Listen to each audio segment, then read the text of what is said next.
고사 상태라는 말이 있습니다. 이 고사 상태라는 말은 묘목이 제대로 자라지 못하고 죽어가는 상태를 고사 상태라고 말하죠. 또 이 비슷한 얘기로 고사 직전이라는 말도 있습니다. 경기가 부양되지 못하고 바닥을 칠 때 고사 직전이다 이렇게 말하고 있어요. 우리의 삶 가운데 때로는 희망이 사라지고 절망이 가득할 때 나는 고사 상태입니다. 이렇게 외칠 때가 참 많죠. 오늘 저희가 읽었던 이 요한복음 4장 46절에서 54절 말씀 가운데 왕의 신하가 등장하고 이 왕의 신하의 아들이 죽어가고 있습니다. 이 사람은 한마디로 고사 상태예요. 내 아들이 죽어가고 있나이다. 지금 이 고백을 하고 있는 내용이 이 본문입니다. 이 말씀과 같이 우리의 삶 가운데서도 우리의 자녀들이 내 아들, 딸들이 죽어가고 있나이다. 우리 가정이 희망이 없이 절망 가운데 죽어가고 있나이다. 우리나라 청년들이 희망이 없이 여전히 더욱더 깊은 나락으로 절망 가운데 죽어가고 있나이다. 이런 상태를 말하고 있는 것입니다.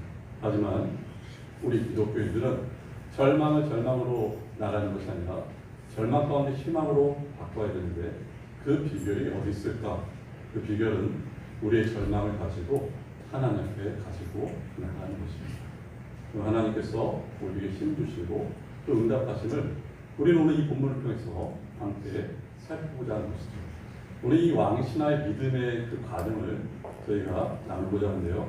첫 번째 이 왕의 신하의 믿음은 예수님의 권능을 믿고 간절한 신앙임을 우리가 알 수 있습니다.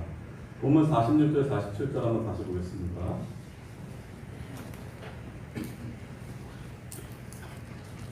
예수께서 다시 갈릴리 가나에 이르시니 전에 물로 포도주를 만드신 곳이라. 왕의 신하가 있어 그의 아들이 가버나움에서 병들었더니 그가 예수께서 유대로부터 갈릴리로 오셨다는 것을 듣고 가서 청하되 내려오셔서 내 아들의 병을 고쳐주소서 하니 그가 거의 죽게 되었습니다. 이렇게 나왔습니다. 예수님이 갈릴리에 도착하셨어요. 이 갈릴리는 예수님이 첫 번째 기적을 행하셨던 물이 변하여 포도주 변화, 이 가나안의 혼인잔치에 기적을 나타냈던 곳이 갈릴리입니다. 예수님께서 이곳에 다시 방문하셨는데 여기 한 사람이 등장합니다. 왕의 신하. 이 사람은 헤롯 안티바스의 신하였는데 굉장히 간직이 높은 자였습니다. 간직이 높은 자가 예수님이 계신 갈릴리로 가버나움에서 오게 됨을 보게 되는데 갈릴리에서 가버나움까지 거리는 34km예요. 지금이야 차가 있으면 30분, 40분이면 갈 거리지만 예전에 그 거리는 상당한 거리를 보게 됩니다. 근데 이 거리를 무릅쓰고 그가 예수님 앞에 나옴을 보게 되죠. 왜 그가 예수님 앞에 나왔을까? 우리가 읽은 47절 말씀처럼 그 아들이 병이 들었기 때문에 여기서 그냥 아들도 아니라 그라는 정관사를 붙임으로 우리가 상상할 수 있는 내용은 외아들이구나 이렇게 생각할 수 있죠. 자녀가 감기만 걸려도 몸에 열만 나도 크게 불안한 것이 우리들인데 이 아들이 자기의 아들이 병이 들어 죽어가고 있습니다. 그 사실을 가지고 지금 예수님께 나오는 것이죠. 그는 자기의 한계를 알았습니다. 자신의 능력으로 아들을 고칠 수 없음을 알고 예수님의 권능을 믿고 능력을 믿고 기적을 행하심을 믿고 예수님께 나옴을 보게 됩니다. 그가 그렇게 나올 수 있는 이유도 47절의 말씀처럼 바로 예수께서 갈릴리로 오셨다는 말씀을 들었기 때문입니다. 여러분 들었습니다. 어떤 내용 그가 예전에 들었겠습니까? 예수님께서 가나안의 혼인잔치에서 물이 변하여 포도주로 만든 그 사건을 들었을 것이고 세례요한이 보라 세상죄를 주관하는 하나님의 어린 양이다 이 말씀을 들을 것이고 또 수많은 그런 기적의 내용을 들었습니다. 근데 그가 그 기적의 내용을 듣고 예수님께 와서 다음과 같이 말하는 것이죠. 보세요. 47절 하반절 이렇게 말하고 있죠. 내 아들의 병을 고쳐주소서 하니 그 앞에 입장했습니다. 청하되 내려오셔서 내 아들의 병을 고쳐주소서 하니 그가 거의 죽게 되었습니다. 이렇게 했어요. 여기 청하대라는 얘기는 그냥 한번 가버나움에 내려오셔서 내 아들을 고쳐달라 이런 말이 아니라 여기서 말하는 청하다는 의미는 계속해서 간절하게 청하는 것이죠. 예수님, 제 아들이 거의 죽게 되었나이다. 제발 내려오셔서 내 아들을 고쳐주세요. 내 아들이 죽게 되었으니까 고쳐주세요. 이게 바로 간절히 청함을 보게 됩니다. 이 왕이시나 그는 예수님에 대해서 온전히 알지 못했지만 그의 마음 가운데는 믿음이 있었어요.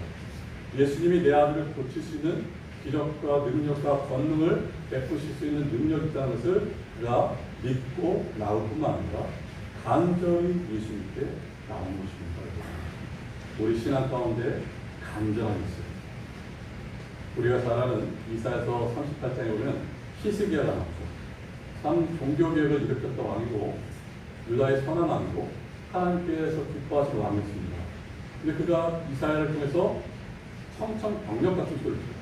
네가 죽을 것이다. 그의 나이 39세입니다. 근데 그 소식을 듣고 이 히스기야가 한 행동은 다른 어떤 것이 아니라 하나님께 나오는 거예요. 그리고 그가 얼굴을 벽으로 향하고 하나님께 기도합니다. 다른 어떤 것 바라보지 않고 전심으로 간절하게 하나님만 찾는 것이 누구였던가? 바로 히스기야였어요. 우리 신앙에서 제일 필요한 것은 어떤 것인가? 믿음으로 간절히 하나님을 찾는 것입니다. 오늘날 이 코로나로 이 어려운 시절 가운데 또 우리 신앙 가운데 예전에도 그렇고 제일 아쉬운 것은 어떤 것인가? 간절함이 사라진 것이 우리 신앙의 가장 위험할 때입니다. 열왕기하 6장 말씀 쭉 묵상하다 보니 당시에 사마리아 성에 아람민대가 몰려옵니다. 성을 둘러쌌어요. 그 성이 큰 끔찍한 일을 벌어줍니다. 먹을 게 없자 하루는 이쪽 집 아들 먹고 하루는 저쪽 집 아들 먹고 이런 끔찍한 일이 벌어지기 시작해요. 그때 엘리사가 하나님 말씀을 예언합니다. 이 성이 다시 회복될 것이다. 근데 그 말을 듣고 왕의 장관이 비웃습니다. 과연 그런 일이 있을 수 있을까? 이렇게 말합니다. 근데 그 왕의 장관뿐만 아니라 그 성에 있는 사마리아 성지의 백성들도 다 마찬가지입니다. 우리에게는 어떤 변화가 없다. 우리는 이 자리에서 죽을 수밖에 없다. 이렇게 생각했어요. 하나님은 그런 모습을 기뻐하지 않으십니다.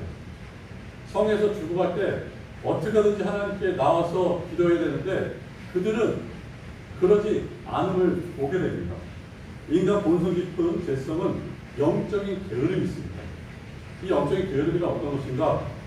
문제가 보이는데도 도망치고 싶어하는 것이고 정작 코앞에 죽음을 느끼기 전에는 절대로 반응하고 싶지 않은 것이 영적인 게으름입니다.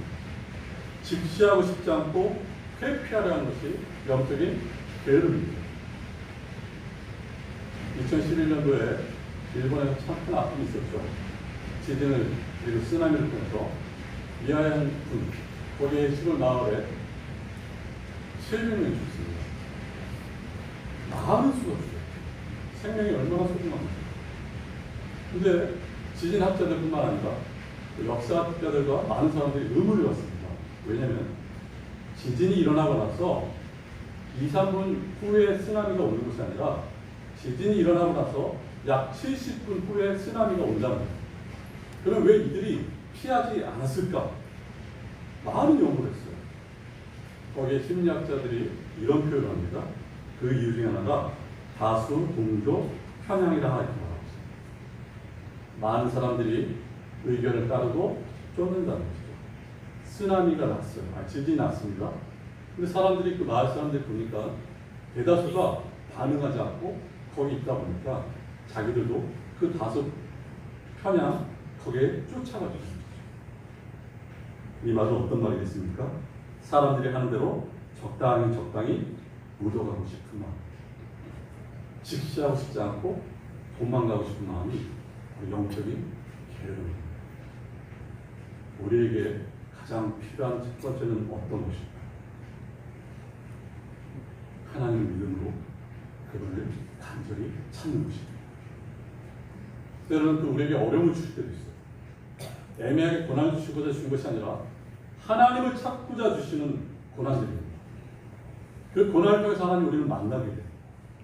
수많은 성경 본조들이 이것을 말하고 있어요. 나를 찾으라, 부르짖으라 말하고 있어요. 우리가 잘 아는 이사야서 56장 6절 말합니다. 너희는 여호와를 만날 만할 때 찾으라, 가까이 계실 때 그를 부르라 이렇게 말하고 있어요. 그를 불러야 되죠. 사무엘서 8장 17절 말합니다. 나를 사랑하는 자들이 나의 사랑을 입으며 나를 간절히 찾는 자가 나를 만날 것이다. 여러분, 하나님을 간절히 찾는 자 하나님이 만나십니다. 예레미야 29장 12절 13절 말합니다. 너희가 내게 부르짖으며 내게 와서 기도하면 내가 너희들의 기도를 들을 것이요 너희가 온 마음으로 나를 구하면 나를 찾을 것이요 나를 만나리라. 바로 온 마음으로 나에게 구하면 나를 찾고 만날 것이다 말씀하고 있습니다. 이 왕의 신하 예수님에 대해서 정확한 믿음이 없었습니다. 하지만 분명한 사실 하나, 예수님은 내 죽어가는 아들을 고칠 수 있는 능력과 기적을 베푸시는 분이라는 것을 믿는 것이죠. 이게 바로 첫 번째 왕신하의 믿음이었습니다. 두 번째 이 왕신하의 믿음을 보면 예수님의 말씀을 믿는 신앙입니다. 우리가 한번 말씀 보실까요? 48절 말씀 보실까요? 48절입니다.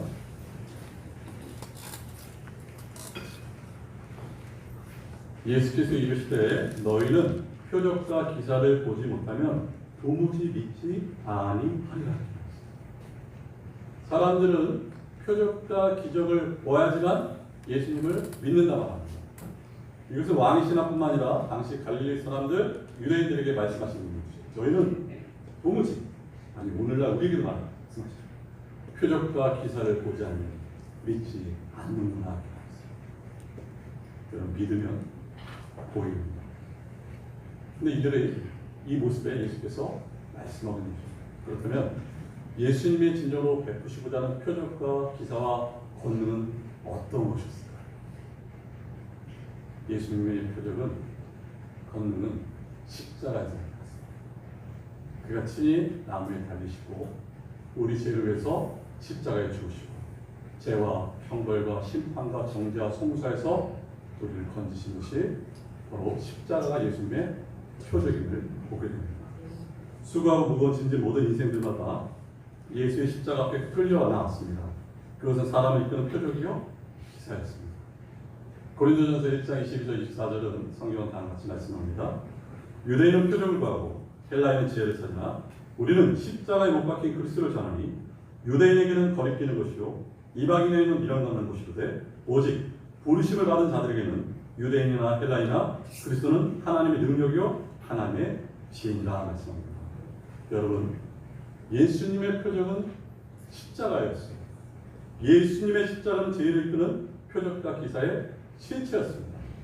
그때는 예수께서 산에서, 바다에서, 회당에서, 길에서, 집에서 많은 사람들에게, 많은 남자들에게, 많은 여자들에게, 어른들에게, 아이에게, 강한 자에게, 약한 자에게, 많이 배운 자에게, 많이 못 배운 자에게 예수께서 그들에게 이 표적을 보이시면서 그들을 이끄심을 보게 됩니다.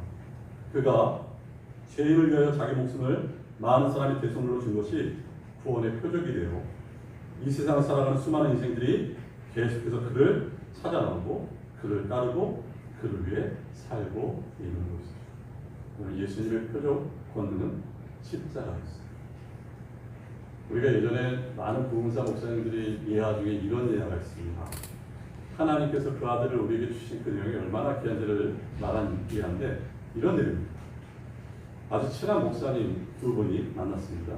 근데 한 분 목사님에게는 아들만 5이 있어요. 근데 이 다른 목사님은 자녀가 하나도 없습니다. 그러니까 이분들이 이런 대화를 하죠. 자네는 아들이 5명이나 있으니까 한 명을 나에게 양자로 주게. 그러자 이 5명의 아들을 가지신 목사님이 자네 같은 목회자라면 내가 한 명을 자네에게 보내겠네 이렇게 말하고 있어요. 그 집에 와서 이제 누구를 보낼까 생각합니다. 고민이 되죠. 5명의 아들.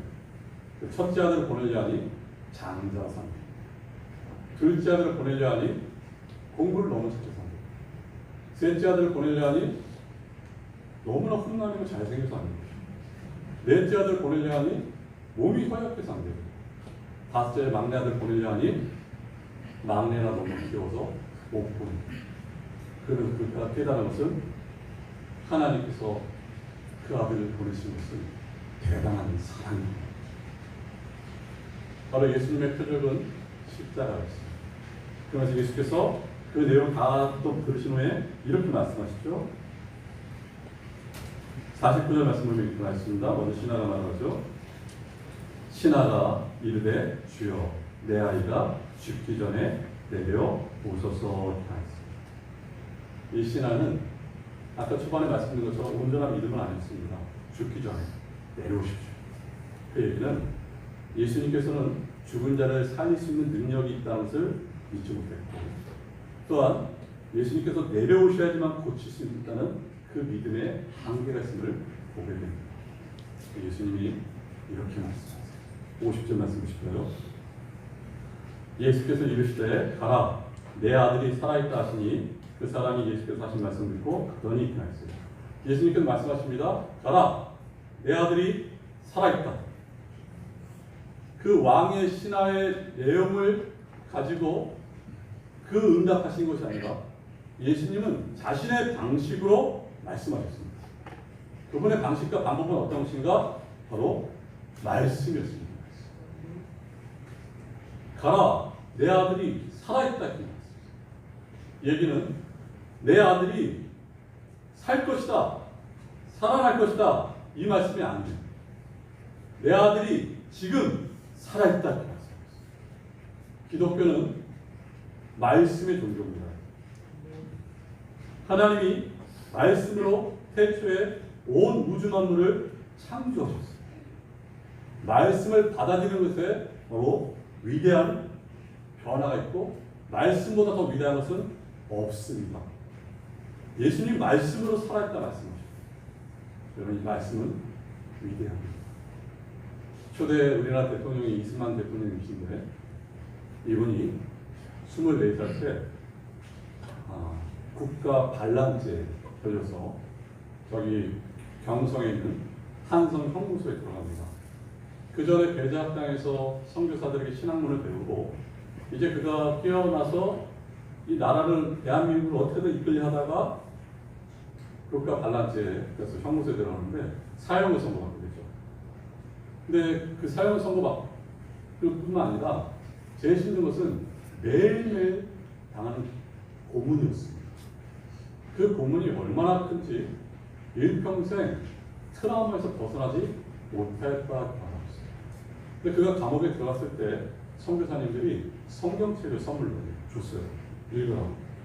근데 우리는 지금 얼마나 감사합니까? 성경책을 내 손에도 이렇게 넘길 수도 있는데 형무소에 들어가는데 착고에 다 채워져서 자신의 손으로 성경을 넘기지 못합니다.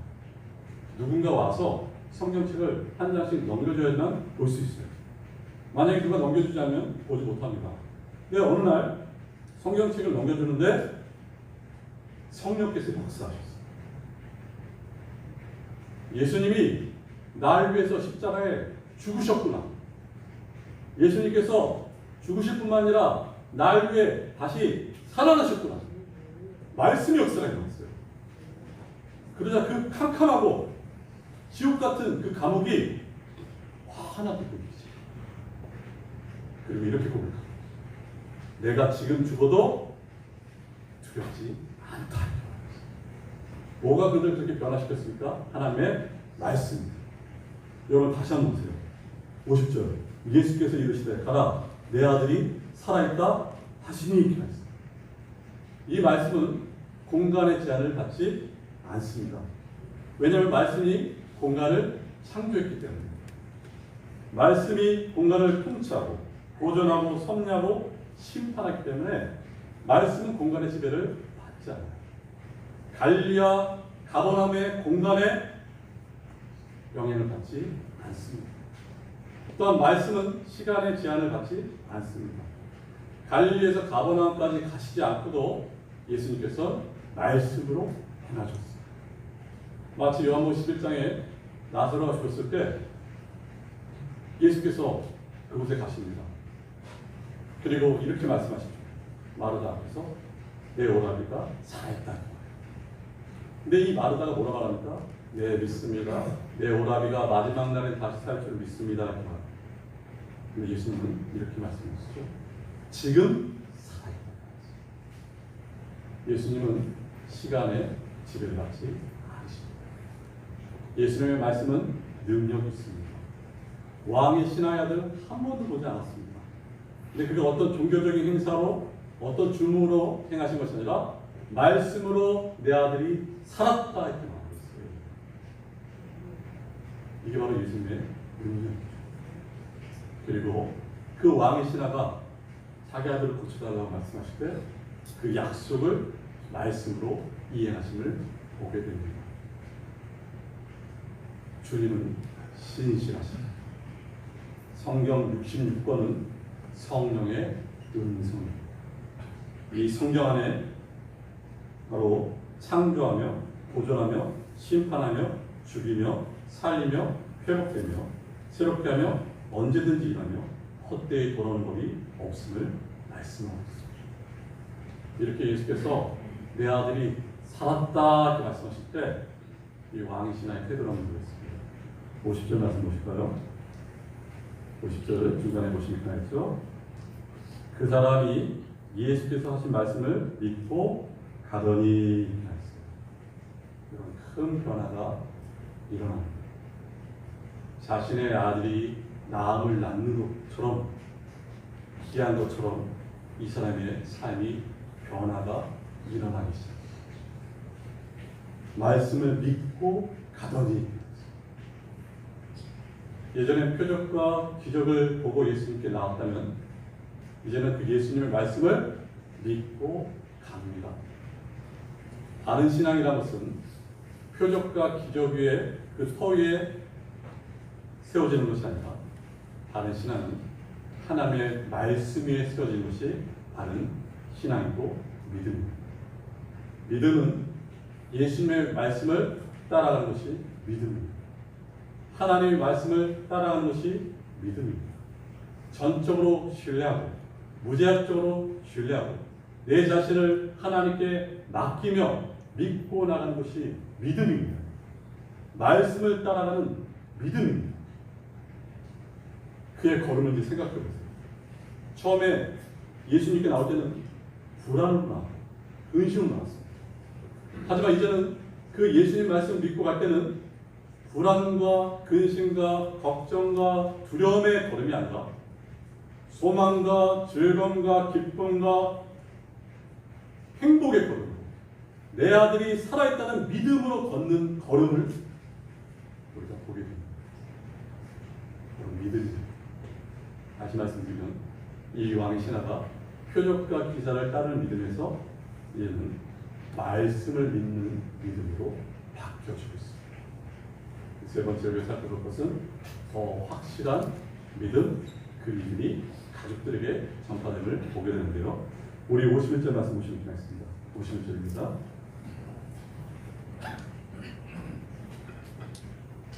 내려가는 길에서 그 종들이 오다가 만나서 아이가 살아있다 하거늘 하였어요. 예수님의 말씀을 믿고 할 때는 하나님이 우리가 그 말씀에 순종할 때는 복을 주십니다. 우리가 잘 아는 누가복음 5장에서도 베드로가 예수님의 말씀에 순종할 때 그물이 찢겨질 정도로 고기를 많이 잡고 나눠줄 정도로 많이 잡습니다. 그리고 주여 저는 죄인으로서이다 이렇게 고백하는 것처럼 말씀에 순종할 때 복을 주셔요.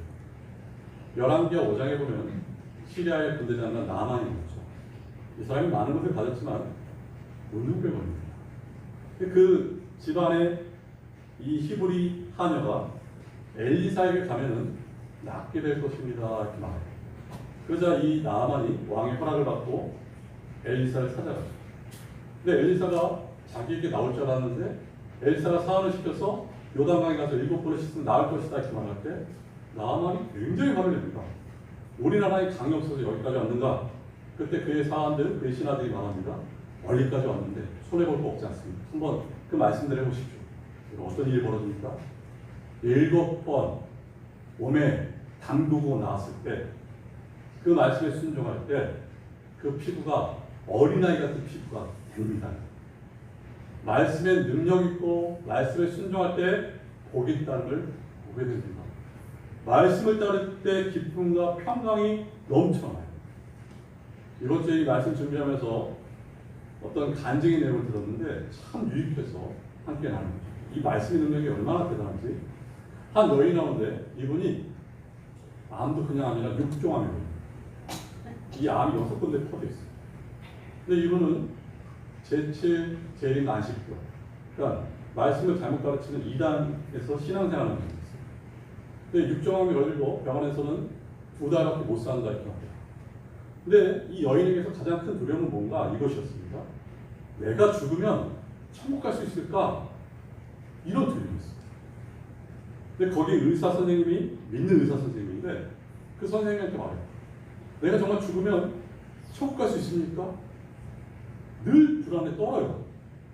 근데 그럴 수밖에 없는 게 이 안식교, 제7 재림 안식교의 그 교리 중에 하나가 조사 심판 교리라고 있어요. 이 교리가 뭐냐면 예수님께서 재림하실 때 그 사람의 믿음과 율법의 준수에 따라서 의인과 악인을 구분하여서 천국과 심판으로 보내신다. 여러분 이것은 사람을 피를 말립니다. 완전한 율법주의예요. 어떤 내 선함과 성품이 좋아야지만 그 말씀을 준수해야지만 천국 간다는 그 교리가 이 여인을 억압하고 있었어요. 근데 이 믿음의 의사가 성경 구절을 한 군데를 알려주면서 나가요. 그 말씀을 전한 요한복음 5장 24절에 요한복음 5장 24절 이렇게 말하죠. 내가 진실로 진실로 너희에게 이르노니 내 말을 듣고 또 나 보내신 이를 믿는 자는 영생을 얻었고 심판에 이르지 아니하나니 사망에서 생명으로 옮겨졌느니라. 예수를 믿을 때 영생을 얻게 됩니다. 우리가 죽어서 비로소 오래오래 사는 것이 아니라 예수를 믿을 때 영생을 얻게 되고 예수를 믿을 때 사망에서 생명으로 옮겨짐을 얻게 돼요. 죄와 형벌과 심판과 정죄가 우리를 다스리지 못합니다. 바로 이 말씀을 전해준 것이죠. 이 여인이 이 말씀을 믿게 됩니다. 그러면 이 말씀 들으면 내가 예수님을 믿으면 영생을 얻고 사망에서 생명으로 옮겨진 상태가 된 거 아닙니까? 여기 선생님이 맞다 이렇게 말해요. 이 여인이 크게 기뻐요. 평생을 눌려 살아왔는데 평생을 내 의로 하나님의 의에 도달해야 했는데 이 말씀을 믿고 나서 이 여인에게 큰 기쁨이 찾아옵니다. 여러분 어떤 일이 벌어집니까? 이 여인에게 큰 기쁨이 찾아오고 마치 이 안에 큰 폭탄이 터진 것처럼 면역력 세포들이 살아납니다. 이 면역력 세포들이 살아나서 암세포들을 저항하고 암세포들을 죽이기 시작합니다. 육종암에 걸린 이 여인이 6개월 만에 완치받고 태어납니다. 이 말씀에 드립니다. 제가 이 내용을 들으면서 깨닫는 것은 우리에게 있어서 가장 큰 항생제는 어떤 것일까? 기쁨입니다. 이 기쁨과 평강은 어디서부터 오겠습니까? 말씀의 능력을 믿고 순종할 때 우리 안에 기쁨이 생깁니다. 이 왕의 신하가 말씀 믿고 갈 때 이런 기쁜 소식을 듣게 되죠. 그러면서 다음 구절입니다. 51절 말씀 보실까요? 52절입니다. 그 낫기 시작한 때를 물은즉 어제 7시에 열기가 떨어졌나이다 하는지라. 이제 자신이 그 왕의 신하가 그 하인에게 물어봐요. 열기가 떨어질 시각이 언제였는가? 이 말씀처럼 어제 7시입니다. 어제 7시라는 얘기는 어제 우리나라 시간으로 오후 1시. 예수님께서 내 아들이 살아있다는 그 시간이었습니다. 그 말을 듣고 이 왕의 신하는 믿음에 더욱더 확신을 가질 뿐만 아니라 이제는 그 확신을 그 가족들에게 전하기 시작합니다. 그 내용이 52절입니다. 보실까요? 53절입니다. 그의 아버지가 예수께서 내 아들이 살아있다 말씀하신 그때인 줄 알고 자기와 그 온 집안이 다 믿으리라. 여러분 한 사람의 신앙이 이렇게 소중합니다. 우리가 잘 아는 사도행전 10장 2절에서도 고넬료를 향해서 그가 경건하여 온 집안과 더불어 하나님을 경외하였다 이렇게 나와있고, 사도행전 16장에서 누디를 향해서 그뿐만 아니라 그가 온 가족이 세례를 받게 되는 거예요. 빌립보 감옥의 간수를 향해서 주 예수를 믿으라 너와 내 집이 오늘 어디를 말씀하고 있습니다.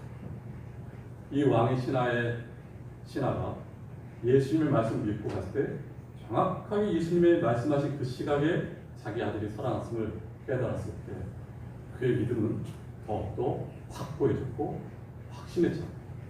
그 확신이 자신들의 가족에게 퍼져나감을 보게 됩니다. 복음성가 중에 작은 불꽃 하나라는 이런 가사가 있죠. 작은 불꽃 하나가 큰 불을 이루어 그 주변의 모든 사람들을 몸을 녹이듯이 우리가 그 작은 불꽃으로 사랑을 전해야 되는 것입니다. 바로 그 사랑을 전해야 돼요. 우리의 불꽃, 우리가 가지고 이 생명의 불꽃, 사랑의 불꽃을 다른 이웃에게 사랑과 행복의 기쁨의 불꽃을 전해냄을 보게 됩니다. 우리가 예수님을 제대로 믿지 못하고 그분의 능력을 믿지 못할 때는 정말 안타까운 현실은 우리가 사랑과 기쁨의 불꽃을 전하는 자들이 아니라 미움의 불꽃을 전하고 불평의 불꽃과 원망의 불꽃을 전하는 안타까운 현실이 있을 때가 있음을 보게 됩니다. 우리는 어떤 자입니까? 이 예수님을 믿고 그 사랑에 힘입어 그 불꽃을 전하는 자, 그리고 이 확신을 전하시고, 그런 가운데 끝으로 54절은 이렇게 말하고 있습니다. 이것은 예수께서 유대에서 갈릴리로 오신 후에 행하신 두 번째 표적이니라 하였습니다. 갈릴리에서 행하신 첫 번째 표적은 가나안 혼인잔치에서 포도주가 떨어졌을 때, 흥이 없었을 때 다시 기쁨을 회복한 것이 첫 번째 표적이었습니다. 두 번째 표적은 죽어가는 아들이 다시 삶이 회복되는 것이 두 번째 표적입니다. 예수님께서 계신 곳에는 이런 생명과 기쁨이 있는 것입니다. 오늘 보세요. 표적, 두 번째 표적이었다고 말합니다. 표적이라는 것은 어떤 것을 가리키는데, 이 표적들이 가리키는 것은 누구였는가? 바로 예수 그리스도였습니다. 예수 그리스도의 십자가의 죽으심으로 우리가 생명을 얻게 되었고 우리가 기쁨을 누리게 된 것입니다. 예수님이 계신 곳, 예수님이 다스리는 그곳에는 항상 생명력이 살아나고 기쁨이 회복되고 살맛이 나는 것이요. 우리가 이 말씀 지금 한번 생각해 보십시오. 지금 예수님이 나를 위해서 죽으셨고 내가 예수님의 생명을 누리고 있는데 그 예수님이 지금 나를 다스리고 계신지, 내가 그분께 온전히 맡기고 있는지, 우리 가정에 기쁨과 생명이 있는지, 사랑하는 우리 교회 위에 머리이신 예수께서 다스림으로 생명과 기쁨이 전파되고 있는지를 우리가 깊이 묵상하십시오. 이 말씀 기억하세요. 예수가 계신 곳에는, 예수가 다스리는 곳에는 생명과 기쁨이 흘러 넘칩니다. 우리의 사명은 이 생명과 기쁨을 전하는 거예요. 언제 하나님께서 우리를 천국으로 부르실지 모릅니다. 그 남은 세월 가운데 가장 복된 생애는 이 예수님과 함께, 이 예수님 생명을 누린 자로서 이 생명과 기쁨을 전하는 자가 되어야 되는 것입니다. 오늘 말씀 정리하겠습니다. 이 왕의 신앙, 믿음을 우리가 볼 때 그의 믿음은 처음에는 예수님의 권능을 믿고 간절히 찾는 믿음, 표적과 기사를 믿는 믿음이었다면 이제 그 믿음이 더욱더 변화가 되어서 말씀에 믿고 순종하는 믿음이 된 거예요. 그리고 그 믿음이 확고해지고 확신이 되어서 이제는 그 믿음을 전파가 된 거죠. 저와 여러분이 우리에게 주신 이 믿음을 가지고 이 믿음으로 살기를 바라는 것입니다. 우리의 삶이 복된 삶이 되길 바라면서 우리 시간에 잠시 함께 기도하고 찬송하겠습니다. 우리 말씀 생각하며 기도합니다. 주님, 우리의 믿음, 우리에게 믿음을 선물로 주셨습니다. 우리가 하나님 간절함이 약해지고 사라졌음을 회개하며 나갑니다. 하나님, 우리의 믿음이 간절한 믿음이 되게 하시고, 더 나아가서 하나님 우리의 믿음이 말씀을 믿는 믿음이 되게 하시고, 우리의 믿음이 예수님을 더욱더 확고하고 확신한 믿음을 가지사 이 생명과 기쁨을 전하는 그런 믿음 되기를 바랍니다. 또한 기도하며 나갑니다. 이 땅이 지금 많은 폭우로 비 피해를 입고 있습니다. 하나님 이 땅을 긍휼히 계시고 코로나부터 지켜주시고 하나님 도와주세요. 우리 시간에 말씀 생각하면서 함께 기도하며 기도하겠습니다. 하나님 아버지 감사합니다. 아버지 하나님 우리에게 진심으로 이렇게 믿음을 선물로 주셨습니다. 하지만 하나님 회개하며 나가고 언제부턴가 하나님 우리가 인생의 게으름에 빠져서 하나님의 것을 찾는 것에서 멀어졌으면 회개해야 합니다. 위기가 닥쳐도 지치하지 않고 도망가고 가는 우리의 마음, 하지만 오늘 우리의 믿음이 안전하게 주님을 찾으며 권능을 믿으며 능력을 믿으며 주님께 부르는 기도의 믿음이 되기 간절히 원합니다. 자라나서 주님의 말씀의 능력을 믿으며 그 말씀대로 믿고 따르는 믿음이 되기 원합니다. 표적과 기사 위에 세워진 믿음이 아니라 말씀의 터 위에 세워진 믿음이 되게 하시고 그 말씀을 믿고 따라가는 우리가 되기를 간절히 원하고 원합니다. 하나님 우리가 확신을 갖기 원하고 확감을 갖기 간절히 원합니다. 예수 생명, 예수 기쁨 전하는 그런 종기를 하시고 그런 성도님들 되시도록 복을 주시기 간절히 원합니다. 깨어 경성하여 나가는 우리 모두가 되기 간절히 원합니다. 믿음으로 나가기 간절히 원합니다. 하나님 기도하며 나갑니다. 우리에게 모든 성도들과 목표자를 위해 믿음의 믿음과 시간을 원하고 복을 주시기 간절히 원합니다. 이 땅에 하나님 많은 비로 많은 인생이 났고 하나님 사상과 하나님 여러 가지 어려움을 겪고 있습니다. 주님 이 땅을 극기를 주시기 간절히 원합니다. 더 이상 믿음의 앞으로 지키시기 간절히 원하고 하나님 은혜를 베풀으시고 은혜를 베푸시기 원합니다. 이 땅이 다시 하나님 복을 누리는 땅이 되게 하시고 하나님의 주셨던 은혜를 다시 회복되는 그런 땅이 될 수 있도록 은혜를